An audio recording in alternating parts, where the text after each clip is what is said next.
Bom dia a todos. Estamos iniciando aqui a aula inaugural do curso de Gestão de Pastagens, Planejamento e Manejo da Teoria à Prática. Meu nome é Josmar Almeida Júnior, sou zootecnista pela Universidade Estadual de Maringá, com mestrado em Produção Animal pela mesma instituição, na área de especialização de forragicultura. Bom, a primeira pergunta que nós temos que fazer ao iniciar o curso é o porquê nós estamos aqui, né? O objetivo do curso é o quê? É aumentar a produção animal. O objetivo final do curso é obter o aumento na produção animal. Esse é o aumento na produção animal a pasto. E o que é aumentar a produção animal a pasto? É aumentar a produção de arrobas dentro do tempo e por área, né? Essa é a nova tônica, né, do aumento na produção animal desse sistema de produção a pasto, né? E exemplificando isso melhor, né, nós podemos entender a intensificação desse sistema de produção de bovinos de corte a pasto de uma seguinte maneira. Fazendo uma analogia com uma balança, nós temos que equilibrar o desempenho animal diário e a lotação animal, e o equilíbrio disso tudo é agregado a quanto que eu estou desembolsando por cabeça mês, é o equilíbrio do meu sistema de produção animal. A eficiência, muitas vezes, ela não é medida em grandes aumentos em termos de desempenho ou grandes aumentos em termos de lotação animal. A eficiência, na verdade, é quanto que está custando e quanto que eu estou recebendo. Muitas vezes, propriedades operando em uma unidade animal por hectare, ela pode apresentar resultados financeiros melhores que propriedades que operam com o melhor desempenho animal diário, com a maior lotação, entretanto não resulta em melhor resultado financeiro e econômico. Isso varia de realidade a realidade, composição de custo, né, dessa propriedade e outras características em termos operacionais, né? Vejam vocês, por exemplo, grandes projetos de animais de pista, animais de PO, que apresentam resultados financeiros e econômicos negativos, né? Isso em função do desequilíbrio desses 3 pontos aqui nessa balança. Tá? Bom, então, exemplificando mais uma vez, o primeiro prato da balança é o aumento no desempenho animal. Esse aumento no desempenho animal irá causar uma redução na idade de abate ou em tore, né? Considerando essas premissas com o peso médio de desmama de 170 quilos, sendo a idade em 8 meses, e um peso abate com 490 quilos, com rendimento de 52%. Então, uma redução na idade de abate gera uma redução no período da recria e engorda, um aumento no ganho no quilo de cabeça dia ano, ou consequentemente um aumento em termos de arroba ano, e consequentemente um aumento no desfrute e um aumento no faturamento, né? A cada 100 cabeças aqui exemplificado. Né? O segundo prato da balança é a multiplicação, ou seja, o produto da redução na idade de abate multiplicado pelo número de cabeças que eu tenho por área. Aqui, então, vejam vocês as arrobas produzidas, né? Ou seja, as arrobas comercializadas, que cada idade de abate multiplicada pela lotação animal pode gerar em cada sistema de produção. Né? Essa aqui é uma realidade brasileira hoje. Né? Hoje nós temos aí uma idade de abate em termos de 40 meses, com uma lotação média por cabeça por hectare, de 1,2 cabeça por hectare. Isso nos gera em torno de 1,4 a 2,3 arrobas comercializadas, ou seja, arrobas faturadas, receitas que geram receita bruta para essa propriedade. Né? E a potencialidade que o Brasil tem em termos de produção, considerando essas lotações aqui, cabeça por hectare. Haja vista que nós temos resultados científicos que possibilitam ainda mais aumentar o número de cabeças aqui, aqui mostrado, aqui no caso. Né? Bom, então, gente, nós temos que entender que intensificação de sistema de produção, seja ele a pasto, seja ele em confinamento, né, aumenta o quê? O desembolso por cabeça mês. Isso é fatal, né? Não tem como desvincular aumento na intensificação com aumento no reais no desembolso cabeça mês e, consequentemente, aumento de riscos. Né? Então, nós temos um setor, o setor que nós atuamos é um setor muito averso a risco, ou seja, tem medo de risco. Né? No entanto, não há nada no mundo que dê dinheiro que não esteja o componente risco envolvido. Né? Eu sempre procuro fazer uma analogia com a Bovespa. Né? A Bovespa, que é a Bolsa de Mercadoria Futura no Brasil, né? É um setor que inveja em termos de faturamento aí que a gente encontra nas culturas, em relação às culturas, ou seja, a economia real que está no campo, né? No caso, que atua efetivamente a campo. Né? Entretanto, é bom lembrar que esse lucro, essas rentabilidades, essas receitas que esse segmento absorve, né, consegue obter, eles não vêm do nada, elas não são fruto do acaso, são fruto de monitoramento e análise. Veja você essa figura onde a gente tem um gestor aqui, né, analisando os números aqui que estão presentes nessa tela e, consequentemente, a tomada rápida de decisões e ações que são executadas por esses gestores. Né? Então, os principais personagens desse teatro aqui, que é a Bovespa, que gera ano após ano, depende do ano, claro, tem uma rentabilidade até muito superior ao nosso segmento, né? Ela não é fruto do acaso, é fruto do monitoramento e análise e rápidas decisões e ações geradas por esses gestores que estão aqui envolvidos. Né? Então, isso é uma gestão de risco, gente. Entendam vocês que intensificação aumenta o desembolso, aumenta o risco, e eu tenho que causar uma gestão de risco, né? Que eu tenho que me aprimorar na gestão desses riscos envolvidos. E o risco, a gestão de risco, exige 3 pilares, sendo eles o conhecimento técnico do negócio, o conhecimento financeiro e econômico, que é aquilo que a gente colocou com relação o desembolso envolvido no sistema, na intensificação, e o conhecimento operacional, que é a equipe que está a campo efetivamente tocando esse piano para gerar os resultados para nós elaborados, planejados. Então, e na pecuária, gente, essa conversa vale a pena, né? Vamos fazer as contas. Então, aqui eu coloco como exemplo, né, um trabalho feito pela a consultoria Terra Desenvolvimento, que também ministra curso aqui dentro do IEPEC, onde ela analisou, na safra de 2009 e 2010, 30 fazendas, né? Nessa safra especificamente, né, de 2009 e 2010. Essas 30 fazendas possuíam em torno de 165 mil cabeças, com diferentes sistemas de produção, né? E também diferentes regiões, como dentro do Brasil, como também no Paraguai.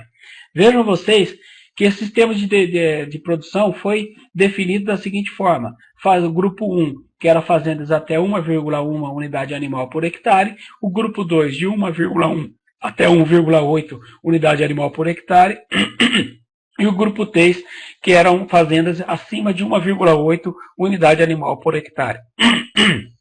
Bom, veja o quadro que eles conseguiram elaborar através desses números. Né? As propriedades que se enquadravam dentro do grupo 1, entre 1, até 1,1 unidade animal por hectare, o faturamento médio obtido foi de R$ 313 por hectare, com uma margem sobre o faturamento em torno de 29%. Um resultado em torno de R$ 89,90 por hectare, com coeficiente de variação de 74%. Ou seja, teve propriedades dentro desse grupo que faturou em média R$ 89,90, que faturou, na verdade, R$ 89,90 mais 74%. Ou seja, faturaram R$ 156. Como teve propriedades também dentro desse mesmo grupo que faturaram R$ 89,90 menos 74%, ou seja, R$ 23. Fazendo uma comparação com um grupo acima de 1,8 unidade animais por hectare, O faturamento médio foi de R$ 1.308, com uma margem em torno de 23%, com resultado em torno de R$ 299 por hectare. E o coeficiente de variação de 78%, ou seja, 299,70 mais 78%. Teve propriedades aqui que faturaram R$ 533, como também teve propriedades aqui que faturaram R$ 65,78, ou seja, teve propriedades dentro desse grupo que teve uma rentabilidade, teve um resultado inferior à grande maioria das propriedades aqui do grupo 1. Então, vejam vocês como que o conhecimento da gestão de risco e o conhecimento, muitas vezes, financeiro e econômico, é o que o conhecimento técnico agregado ao conhecimento financeiro, econômico e operacional, é o que concretiza realmente a tecnologia envolvida na intensificação, né?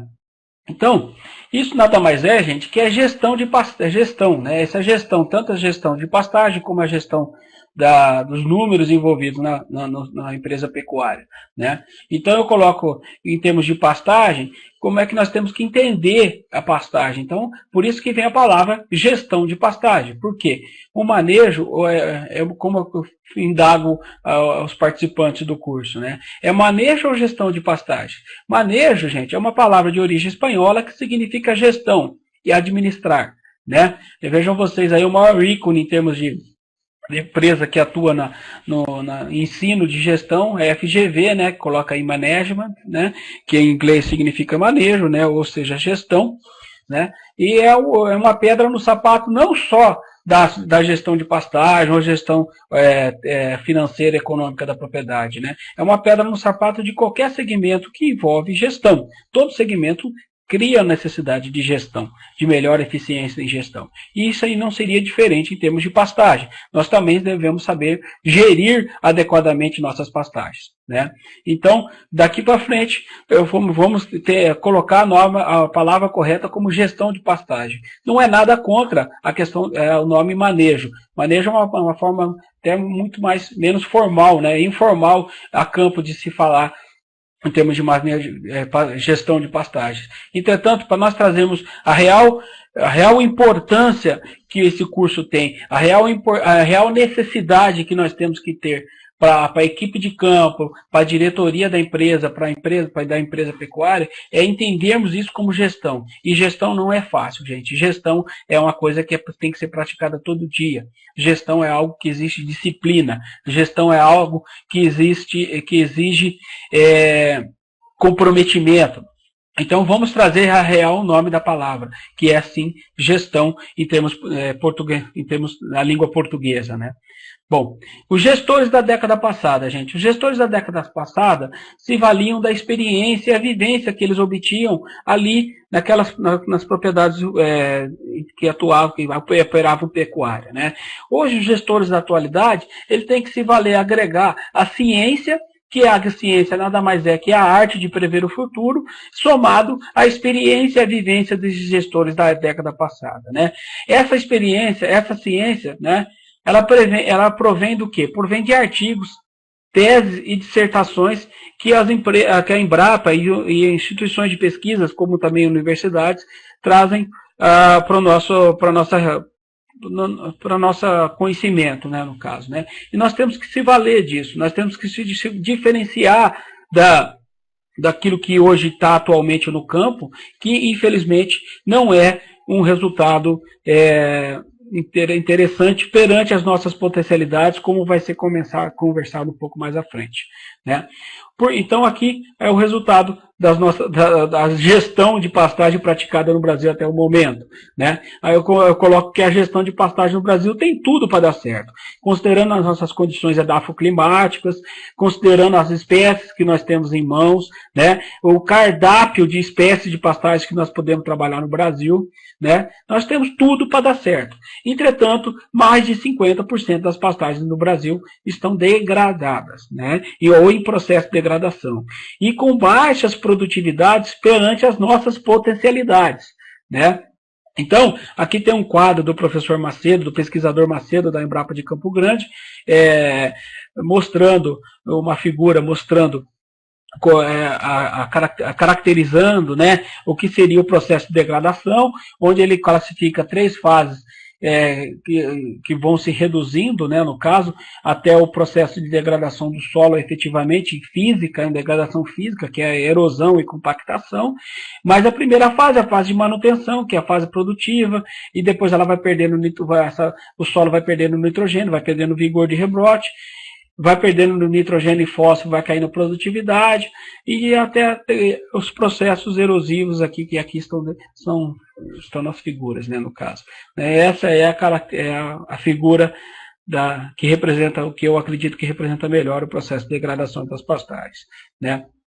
Então, qual que é o fator gerador disso tudo, né? Aí está demonstrado, através do IBGE, é um dado compilado pela Bigma Consultoria, né, que é uma empresa de consultoria de Casa Branca hoje, atualmente, né, do profissional chamado Maurício, né, onde ele coloca aqui as áreas de pastagens que nós possuímos na década de 90, ela veio reduzindo até chegar no platô aqui entre 97 até 2001, e ainda depois de 2001 reduzindo mais ainda as áreas de pastagens. Isso devido ao quê? Devido à inserção que a agricultura obteve dessas áreas, né? A agricultura que abocanhou essas áreas, né? A civicultura, né? E outras atividades aí que hoje estão em voga no mercado, né?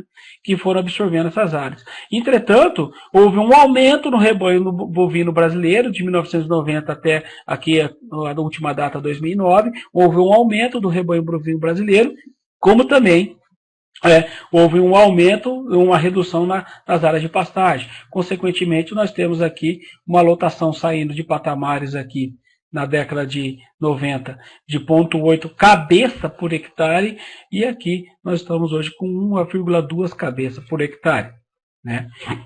Gente, outro problema, outra questão, analisando o mundo, né? A gestão de pastagem no mundo. As áreas de pastagem no mundo ocupam 20% da superfície do globo terrestre, né? É 2 vezes maior que a área agricultável cultivada, né? Então, a gente pode dizer, entendendo pastagem como uma agricultura, porque gera recursos agricultáveis, né? Então, entendendo pastagem como agricultura, a pastagem é a maior agricultura do mundo, né? É a maior agricultura do mundo, porque ela é 2 vezes maior que toda a área cultivada, ou seja, de soja, milho, algodão e outras culturas, demais culturas, no caso, a área de pastagem hoje se equivale a 2 vezes mais o tamanho dessa área. Com usos variados, né? Como, por exemplo, o turismo, né?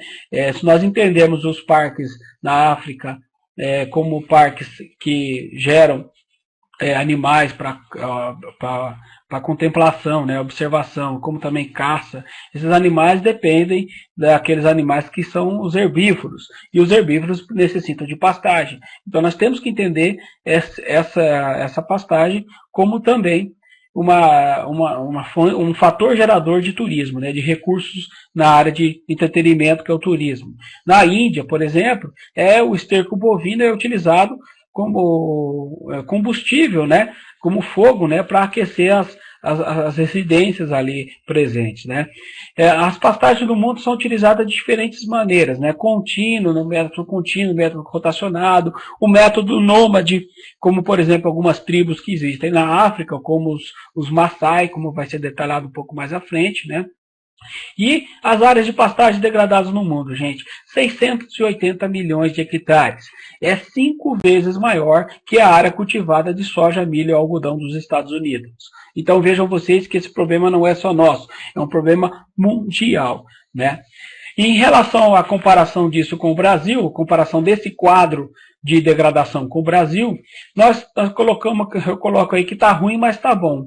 Devido ao quê? A taxa de lotação de pastagem brasileira, que em 1975 era de 0,56 cabeça bovina por hectare, passou para 1,16 cabeça por hectare em 2007, um aumento de 108%. No mesmo período, a taxa de lotação de bovinos no mundo aumentou apenas 8%, passando de 0,37 para 0,4 cabeça por hectare. Então, mesmo com a baixa potencialidade que nós operamos as pastagens hoje no Brasil, que está operando a lotação média no Brasil hoje em relação às potencialidades que nós temos, essa potencialidade nos mostrada, né, quem nos traz essa potencialidade é as pesquisas, né? Mesmo assim, o Brasil está com 3-0 em relação, em termos de taxa de lotação. O Brasil apresenta, está com um placar de 3-0 em relação ao mundo, né? Hoje, atualmente, né? E o porquê de tudo isso é das nossas condições edafoclimáticas, né? E as gramíneas que se estabeleceram perfeitamente muito bem aqui no Brasil, que é as gramíneas C4, né, que foram oriundas da África, principalmente, né, um trabalho maravilhoso executado pela Embrapa e as instituições de pesquisa parceiras, né, e se adequaram muito bem ao nosso clima aqui, nossas condições edafoclimáticas. Entretanto, as gramíneas C3 presentes nos países temperados, no caso, que apresentam neve em 4 a 6 meses por ano, né? As gramíneas C3 elas se destacam por excelente qualidade, né, nutricional, entretanto com baixas produtividades em relação às gramíneas C4. Né, devido a uma eficiência fotossintética maior das gramíneas C4 em relação à C3. Consequentemente, a nossa capacidade de suporte, ou seja, de produção, consequentemente de suporte à lotação animal, ela é invejada pelos países em relação aqui às nossas condições. Né? Bom, aqui nós temos um quadro da OECD, que significa Organização para a Cooperação e Desenvolvimento Econômico, onde ela faz uma projeção da necessidade de carne de 2010 aqui então até 2050. Vejam vocês que a produção mundial tem que saltar de 57 mil toneladas equivalente de carcaça para 85 mil toneladas. Para que aconteça isso, gente, a gente tem que saltar de 249 milhões de cabeças. No caso aqui, o abate precisa saltar em termos de 249 milhões de cabeças para 373 milhões de cabeças. E isso tem que provir de um rebanho médio de 1.346.000 cabeças, né, para 1.613.000 cabeças mundiais. Isso tem que ser oriundo de um desfrute entre 23%, que vai ser um aumento no rebanho mais abate em torno de 103 mil cabeças, né, que seriam necessárias. Então, aqui, resumidamente falando, aqui até 2050 o rebanho e abate demanda um aumento de 390 milhões de cabeças. Até 2020, a demanda é de 100 milhões de cabeças para atender o abate e o próprio rebanho. E o Brasil hoje, em torno de 200 milhões de cabeças, abate 44 milhões de cabeças, né? Essas projeções apontam um aumento de quase 12 milhões de cabeças abatidas no Brasil até 2020. Então vejam vocês, eu estou num estado aqui, o Paraná. O Paraná aproximadamente tem 8 milhões de cabeças. Né? O estado que tem o maior rebanho no estado, o maior rebanho bovino no estado, no Brasil, no caso, está entre Mato Grosso e Minas Gerais, que é em torno de 26 milhões de cabeças. Então vejam vocês qual que é a necessidade apontada por essas projeções. Né? Cenas dos próximos capítulos, gente. Assistiremos um aumento de 18,5% da população nos países em desenvolvimento. Isso significa um aumento no consumo e um aumento no poder aquisitivo dessas pessoas, desses habitantes, e, consequentemente, eles vão querer produtos de melhor valor agregado, um aumento no consumo de proteínas. Isso é evidente, já foi demonstrado por vários estudos. Né? A população global atingirá 7,7 bilhões. Então, eu queria ressaltar que esse trabalho foi executado em 2010 e eles projetavam que o habitante 7 bilhão, né, que eu não sei nem colocar como seria o nome desse habitante, né, o número efetivo desse habitante, ele estava projetado para 2014, gente, e ele nasceu em 31 de outubro de 2011, o nosso 7º bilhão de habitantes. Né? Cerca de 55% das pessoas do mundo morarão nas cidades. quase 80% da população estará na Ásia e na África, que possuem juntas hoje 47% da água do mundo, né? Então esse é os emergentes, né, que a gente comenta aí, a gente vê em voga cada dia nos nossos noticiários aí. A maior pressão dos consumidores, quais pressões essas, né? Pressão ambiental, práticas menos agressivas ao meio ambiente, né? Rastreamento do nosso sistema de produção, né? Que isso nada mais é que uma oportunidade na questão profissional envolvida, né? Isso não pode ser, isso não vai acontecer sem que as nossas empresas rurais, empresas pecuárias não tenham uma maior profissionalização. Então, isso é uma oportunidade de trabalho a aqueles que estão envolvidos, aqueles que são profissionais ligados a essa área, né? E aumentos no preço de terra, né? A gente está enxergando isso a cada dia que passa, né? Isso devido à agroenergia, devido à demanda de madeira que nós estamos tendo hoje, né? A rentabilidade que lavouras como soja e milho hoje estão possuindo, né? Então, consequentemente, isso aumenta os preços da terra, né? E a água ganha cada vez mais importância econômica.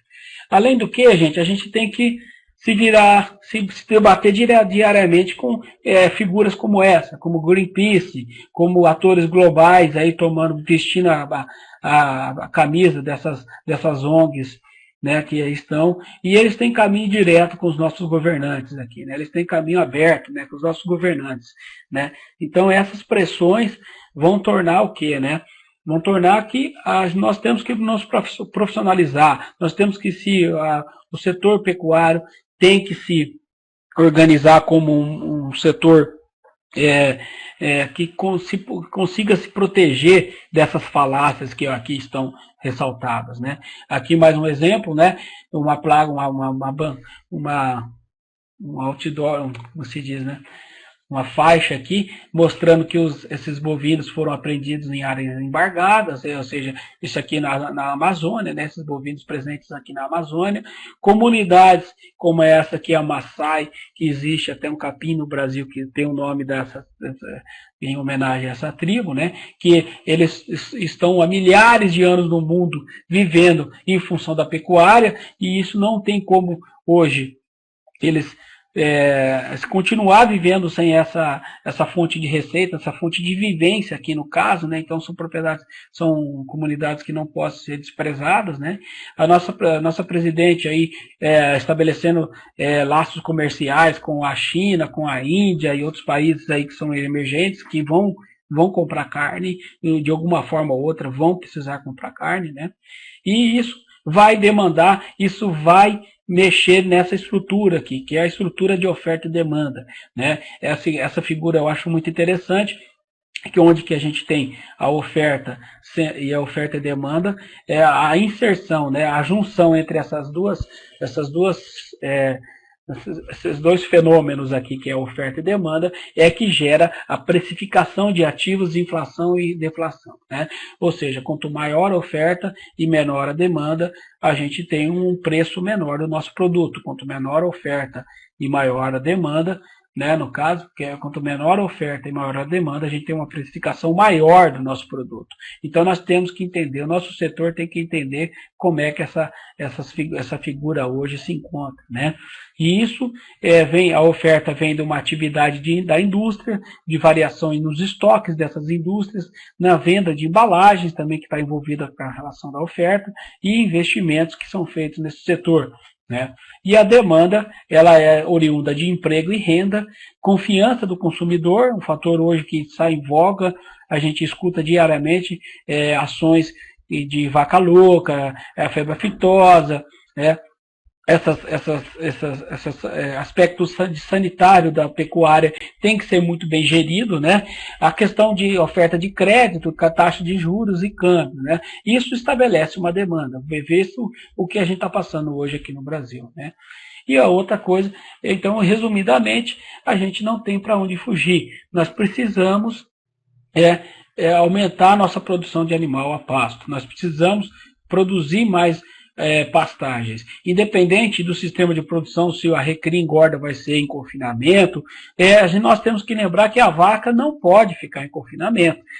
E aonde surge tudo, aonde começa a pecuária é na vaca, porque a vaca produz o bezerro e o bezerro é o boi gordo lá na frente. Então, para vocês terem uma ideia, mesmo em países que o sistema de produção é quase que todo de recria engorda é todo em confinamento, a vaca ela se encontra em nível de pastagem. E a gente precisa tornar essa vaca o sistema de produção que essa vaca está inserido, que é a pasto, seja eficientemente equilibrado. Né? Equilibrado. Isso não quer dizer trabalhar com altas lotações ou com altos desempenhos. Depende de cada realidade. Né? Você possuir, por exemplo, uma fazenda no Pantanal ou na fralda do Pantanal em torno de 1 mauá por hectare, muitas vezes é muito mais equacionada, muito mais eficiente que propriedades que atuam em regiões de solos nobres, em solos de alta fertilidade, com lotações acima de 2 unidades animal por hectare. A maior eficiência está nessa fazenda no Pantanal, em torno de 1 unidade animal por hectare.